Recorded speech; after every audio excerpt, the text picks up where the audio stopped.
Bonjour à tous, dans cette séquence je vais vous parler de mécanismes de synchronisation. Comme nous l'avons vu dans un certain nombre de séquences passées, gérer le parallélisme et en particulier assurer la cohérence d'un ensemble de données qui sont accédées en partage par différents fils d'exécution, que ce soit des threads ou des processus, eh bien c'est forcer les synchronisations. Par exemple, lorsqu'on entre en section critique, c'est retarder les autres fils d'exécution pour qu'ils ne soient pas dans la section critique en même temps que celui qui y est rentré. Et en fait, si on regarde les choses de manière plus globale, on a deux types de synchronisation. La synchronisation que j'appelle ici implicite, qui va consister à retarder certains belligérants, et on a typiquement cela à travers des moniteurs ou des sémaphores. Simplement, elle est implicite parce que celui qui est retardé ne s'en rend pas compte. Par exemple, dans un moniteur, vous faites un P, vous entrez dans le P et vous sortez tout le temps du P. Mais il se peut qu'entre le moment où vous entrez et le moment où vous sortez, sauf s'il y a un interblocage, il s'est écoulé un certain temps pendant lequel d'autres interlocuteurs, d'autres fils d'exécution, eh bien, se sont exécutés et auront éventuellement, eux, progressé dans leur exécution, vous empêchant, vous, de le faire parce que, par exemple, ils étaient dans la section critique associée à la ressource à laquelle vous souhaitez accéder. Même topo avec un moniteur. Avec un moniteur, vous construisez un objet de synchronisation dédié, vous avez des méthodes et il se trouve que dans certaines de ces méthodes, vous pouvez être amené à vous bloquer. Voilà. Et puis on a d'autres mécanismes de synchronisation que je qualifierais ici d'explicites et en particulier le premier d'entre eux c'est le rendez-vous et puis on a une extension qu'on peut appeler le multi-rendez-vous ou la barrière de synchronisation et enfin on a le co-begin, co-end. Alors en fait le multi-rendez-vous par synchronisation c'est évidemment l'extension d'un rendez-vous mais pour un nombre de participants strictement supérieur à 2. Regardons le rendez-vous. Donc le modèle de base c'est ce qu'on appelle le RPC pour Remote Procedure Call. L'idée est de singer un mécanisme qui est à l'époque bien connu qui est l'appel de procédure, sauf qu'en fait dans un appel de procédure ce qui se passe c'est que vous avez un fil qui va faire un appel de procédure et on va empiler un contexte sur la pile et celui qui exécute le fil qui réalise l'appel et l'appel c'est le même contournal, c'est dans le même fil d'exécution. Tandis que dans le Remote Procedure Call on va avoir cette apparence d'un appel de procédure, simplement le fil d'exécution de l'appelant et le fil d'exécution de l'appelé sont distincts. Donc en fait, c'est l'objet d'une RFC qui date de 1976 et on a une implémentation qui est devenue assez standardisée par Sun Microsystems au tout début des années 1980. Donc comment ça marche? J'ai ici le fil d'exécution de l'appelant, ici le fil d'exécution de l'appelé et l'appelant effectue un traitement. À un moment donné, il va émettre un appel de procédure, mais qui ne va pas concerner du code que lui exécute. Ce code va être exécuté par l'appelé. Et il est exécuté par l'appelé pour le compte de l'appelant. Évidemment, l'appelé pendant ce temps-là, il ne peut pas non plus faire autre chose. Et pendant ce temps-là, l'appelant, lui, est suspendu. Il est suspendu jusqu'à ce que la réponse survienne. Cette réponse, elle survient au moment du retour et l'appelant peut reprendre son exécution et l'appelé peut éventuellement exécuter une autre requête. Alors ce qui est important c'est que ici et là, eh bien, on a en général des messages qui sont échangés. Donc ça, l'appel de procédure va se matérialiser sous la forme d'un message qui va encoder les paramètres et puis qui va dire quelle méthode on appelle chez l'appelé et ça va être envoyé. On peut voir par exemple lorsque vous faites un appel via un navigateur à un site web, vous envoyez une URL. Cette URL, vous pouvez vraiment l'assimiler à l'émission d'une requête vers l'appelé. L'appelé ici ce sera votre serveur web et la réponse ici c'est la page web qui vous est rendue. Voilà, alors il y a des petits détails quand même qu'il faut voir, c'est que la machine de l'appelant et la machine de l'appelé peuvent ne pas avoir la même manière d'encoder un certain nombre de structures. Je ne sais pas si vous vous souvenez mais quand vous faites de la représentation des entiers en complément à 2, ça va dépendre de la taille des mots qui vont stocker les entiers. Donc si ici ils sont sur 32 bits et ici 64 bits, que lui envoie 32 bits, lui il en attend 64. Donc vous voyez, il y a des petites choses comme ça. Même topo, je ne sais pas si vous vous souvenez, mais vous avez ce qu'on appelle des processeurs avec un codage où on inverse le poids fort, poids faible au niveau des octets, et d'autres on ne le fait pas. Donc cette approche Little Endian ou Big Endian, eh bien si vous avez un processeur ici Big Endian et Little Endian, vous ne pouvez pas envoyer une zone mémoire pour prendre un entier parce qu'il ne sera pas interprété de la même manière des deux côtés. Donc il y a ce qu'on appelle en général ici un encodage, marshalling en anglais, et ici un unmarshalling, c'est-à-dire qu'on va ici encoder en disant ben voilà, je t'envoie 3 qui est un entier sur 64 bits par exemple, puis Toto qui est une chaîne de caractères, etc. Et puis ici il y a un décodage, et si par exemple j'ai dit c'est un entier sur 64 bits et que je n'ai pas 64 bits de l'autre côté, mais je sais que je veux peut-être le stocker sur 32, eh bien je m'arrange. Et puis ici même topo, j'ai ici un encodage et un décodage de la réponse. Et bien évidemment, il est intéressant d'avoir des encodages qui soient indépendants de l'architecture, c'est-à-dire qui vont désigner ce que je vais avoir. Et dans des environnements, on ne va pas les voir là, mais qui sont beaucoup appuyés sur le RPC, comme par exemple Corba ou des choses comme ça, eh bien vous avez carrément un standard où on dit ben voilà, là je dis j'ai encore un entier. Et au départ et à l'arrivée, ils débrouillent. Chacun sait ce que c'est qu'un entier. Mais moi j'ai indiqué ceci est codé sous forme dans l'entier, il vaut 14, donc là l'entier est sur 32 bits, là il est sur 64, et bien je réencode toujours mon 14. Bon, il y a évidemment un petit problème lorsque un résultat ici ne peut pas interpréter là, mais ça peut donner lieu à un système d'exception, etc. Ça sort complètement de l'objectif de secours. Mais ce qu'il faut que vous sachiez, c'est que cette notion de rendez-vous est une notion extrêmement importante et extrêmement usitée.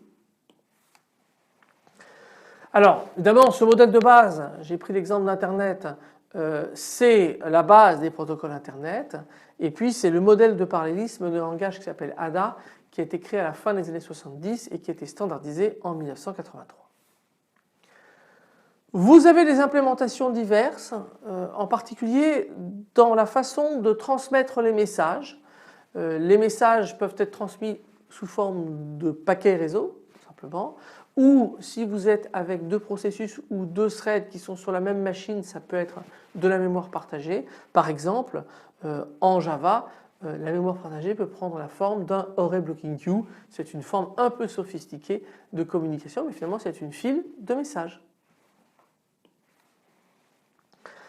Et en général, quand même, l'utilisation principale de la notion de RPC, c'est plutôt pour les programmes répartis. Répartis, ça veut dire qu'ils s'exécutent sur plusieurs machines faiblement couplées, avec donc en général du réseau entre. Il n'y a pas de mémoire partagée. Mais ça n'est pas exclusif, j'ai dit en général. Et puisque on veut projeter ça à Java, en Java, nous on voit le système de parallélisme à base de thread, qui est proposé par Java, mais vous avez un système qui s'appelle RMI pour Remote Method Invocation, que nous ne verrons pas dans le cadre de ce cours, mais que vous verrez pour certains en master en fonction des cursus que vous suivez, et qui en fait fonctionne exactement sur ce mode-là. C'est des appels de méthodes distantes, mais vous savez qu'entre la méthode et la procédure, on est d'accord, il n'y a pas grande différence, et on est sur un modèle qui fonctionne exactement selon la forme que je viens de vous donner. Mais on peut généraliser le rendez-vous à n participants et appeler ça par exemple une barrière de synchronisation ou un multi-rendez-vous. J'ai pris ici la terminologie barrière de synchronisation parce que c'est le terme qui est utilisé en Java. Donc ici on va avoir un certain nombre de flux d'exécution ou de threads, d'accord, et l'idée c'est qu'ils vont chacun exécuter du code, mais à un moment ce qui se passe, c'est qu'ils sont coincés. C'est-à-dire qu'ils vont chacun arriver à des degrés divers, lui plus vite, puis ensuite lui et enfin lui, à un élément qu'on appelle une barrière.